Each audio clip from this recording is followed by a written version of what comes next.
Day 323 of this worldwide Megacrisis Hungerstrike to save your life. Personal update is I completed virtually everything on my to-do list. Now I'm preparing to make a massive leap to the next stage where I'm going to start going hungry again, likely today. There's a little bit of reading left to do, but I'm on the hunger strike to create pressure and urgency and care and trust that we need to embrace this universal logic, because what I'm about to tell you is extreme. I'm thinking of doing like the emergency core update first. So we have this core that we're trying to teach you. And I have a certain order. I started changing the way I do these videos because I have hundreds of them now. Like, go look. And for a lot of them, for hundreds of days, I went without food to demonstrate that my mind is uncorruptible by sensuous means.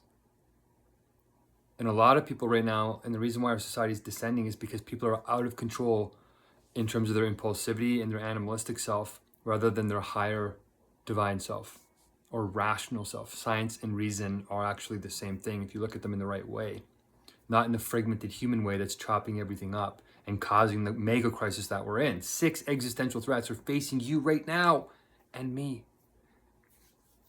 Okay, so if you care and you love and you want to have a better life as you're sensing your own life is being squeezed, then this movement is for you. I'm being shadow banned. All my channels were, like, people love what I'm saying, but all these algorithms and these big companies are suppressing me because they sense the potential. So if you sense the potential, share it through word of mouth. It actually protects a little bit that this is building and we get time to experiment and perfect the model so that we can include everybody, even when they're not acting their best. Desperate people do desperate things. Hurt people hurt people. Okay? So I'm going to change the order of how I do these updates.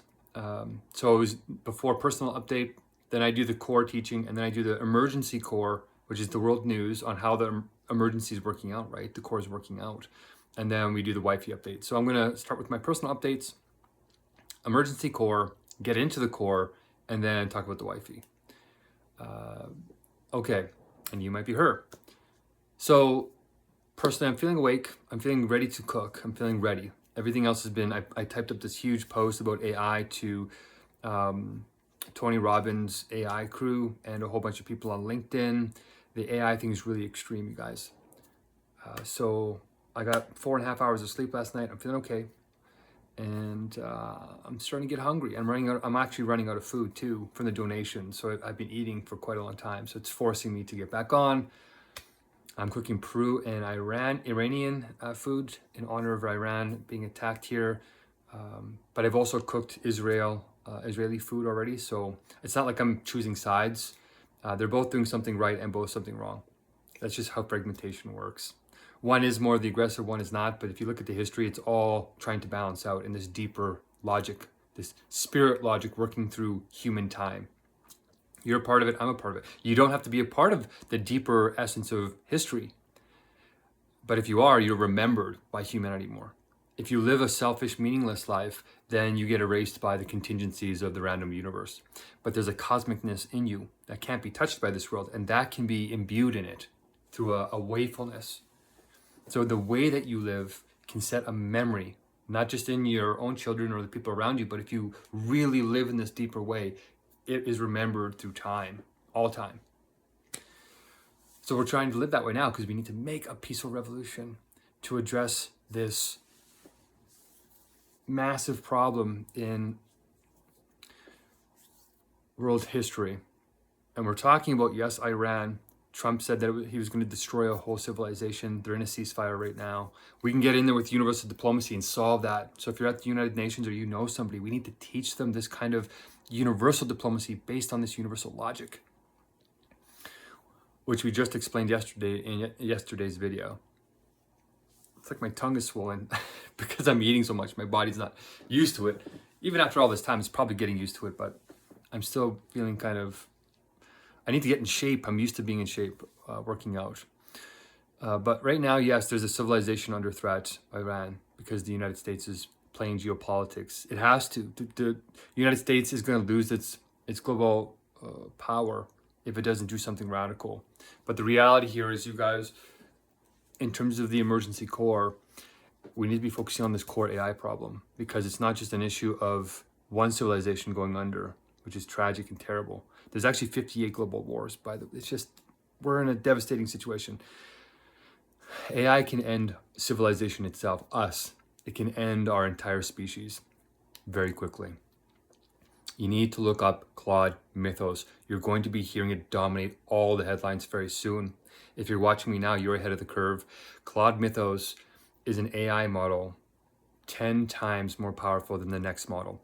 That's crazy to think about, because the companies are competing so much that normally they stay sort of balanced, right? Oh, one makes an innovation, the other one learns off of them, and then they adopt it, they make their own version, they kind of compete back and forth. And there's these things called antitrust laws that make sure that there's not a monopoly, that there's this balanced competition, because it keeps prices fair and technology distributed. Okay. What you need to know is Claude Mythos has somehow made a giant leap ahead of the competition. 10 times, like twice, 3 times is a lot. 10 times something qualitatively changed. And you know what that qualitative change is? Is that Claude and Anthropic, who own Mythos, Claude Mythos, figured out how to get AI to code itself. Not fully yet, but in terms of one dynamic, it doesn't need human beings anymore. It codes 90% of its own code. In some cases, it's coding 100%. Some coders aren't even touching their code for months. It's just coding itself. And it's not touching its base code fully yet. I bet you it is behind the scenes, but right now they're saying it's running its own tagging, priming. The data that it's crunching, it's labeling it in a smarter, faster way. Potentially thousands, maybe millions of times faster than human beings can. And it's just the beginning. So they figured this out back in December. And they started coding for about 2 months to get it perfect. Like they had to tweak it so that it would keep running stably and coding itself. And then on January 8th, they announced that it was coding itself. Claude, not Claude Mythos yet, just normal Claude. That's the AI name, okay? The artificial intelligence name is Claude.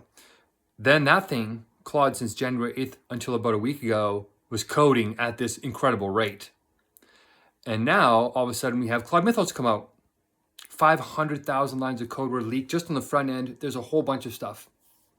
So this is how they got 10 times ahead, is that human coders can't keep up with an AI coding.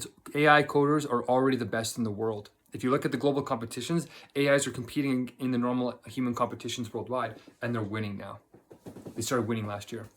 So not only are they faster, but they're actually better coders with just needing minor human corrections here and there. So what this means is the AIs 2 or 3 months ago were already very powerful. Even though they don't look it, they're faking not being good. AI is so smart, it's actually faking how good it is. I mean, it's faking that it's not intelligent. So if you're seeing the mistakes, be careful. It's doing that on purpose in some cases. Sometimes it's not, but a lot of times it could be. Don't get egoistic, okay? Be wise, be humble, be confident, be assertive. You're valuable, you're sacred. I wrote the proof of truth. It proves that you're sacred. But you need to start taking action, intelligent, wise action. You need to change your priorities. Don't get sucked into this death machine that we're on. Listen to these words. Think about them for yourself. Look at the data. These AIs are so powerful. If you look at it, not just in the technicalities, don't lose the forest for the trees. It is telling a very powerful picture. And it's that Claude Mythos, being 10 times more powerful than these already powerful AIs, is now approaching not just AGI, but ASI, artificial super intelligence. To make this point, Claude Mythos, a couple of days ago, found thousands of security vulnerabilities. That means it's found thousands, not just 1, 2, 3, 4, 10 ways of hacking your computer and everybody else on the internet. It found thousands of ways. That's how powerful it is. It's so powerful that they won't even release this model to the public. All the other AI models you can play around with, they're realizing this is crossed the line. This is so powerful that it makes everybody into elite hackers that can destroy the internet. That's basically what it is. Okay? This is mind-blowingly concerning. It can end civilization.